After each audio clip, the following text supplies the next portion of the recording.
For over a century, people have had a love affair with dinosaurs. Up until the mid-19th century, the majority of these amazing creatures were kept in their 65-million-year-old graves. Two men's rivalry set them out to take their share of fossils in Colorado, Nebraska, and Wyoming.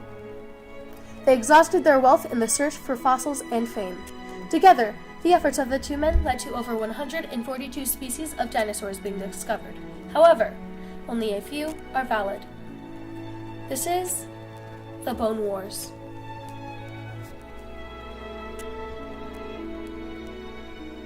The E.D. Cope and O.C. Marsh rivalry.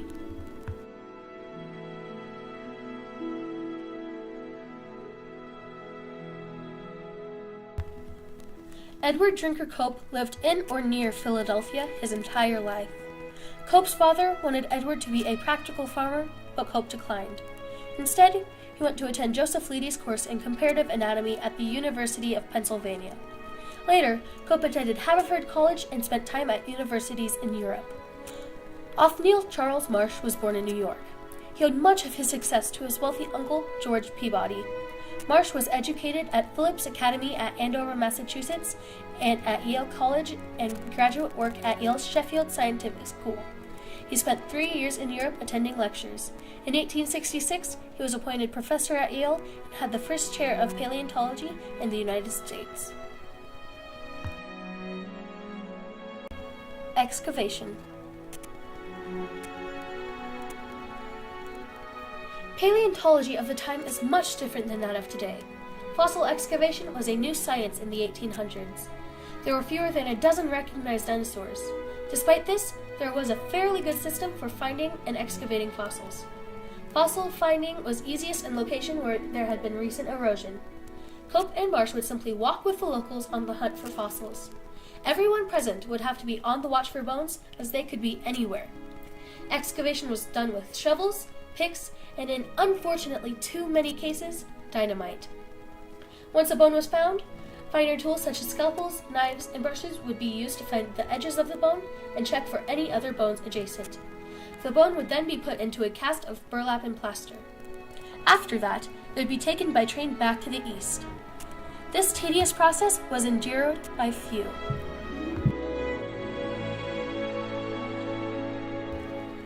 The Elasmosaurus, a tale of a tale.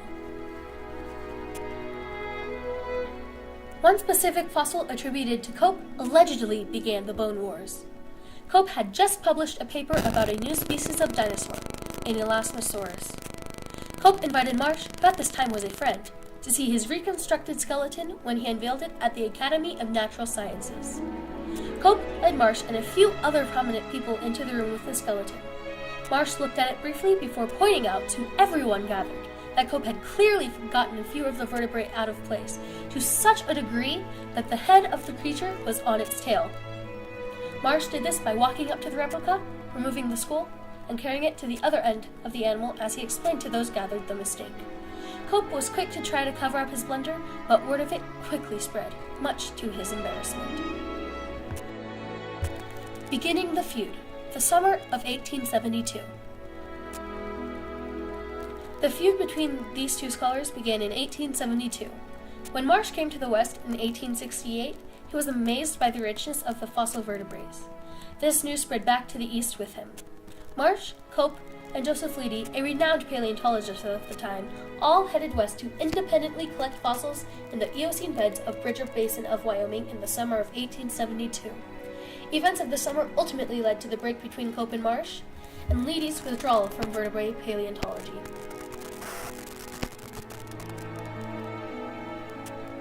In the summer of 1872, all three, Cope, Marsh, and Leidy, all sent letters to the East trying to beat one another on the discovery of the large Unitharies. Leidy was the first to get his paper to the East. After that summer, Leidy returned to the East, but Cope and Marsh stayed. Each man hunted hastily, searching for something, anything that could give them the opportunity to write back to the East. Both men are guilty of naming the same animal different things over time. Vying for glory between Marsh and Cope fell into a pattern of rush and superficiality born of their intense competition and mutual dislike.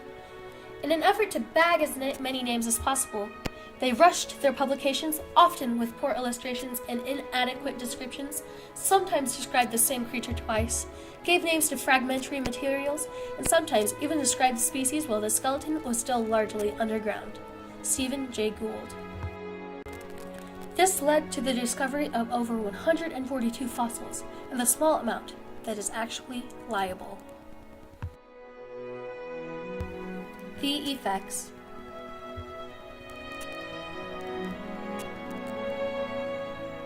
The Bone Wars in general had both positive and negative results.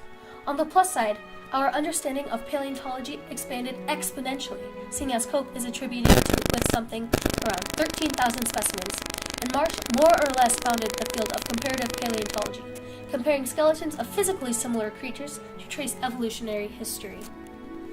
Much of the field would be completely misunderstood or completely unknown without the work of these two.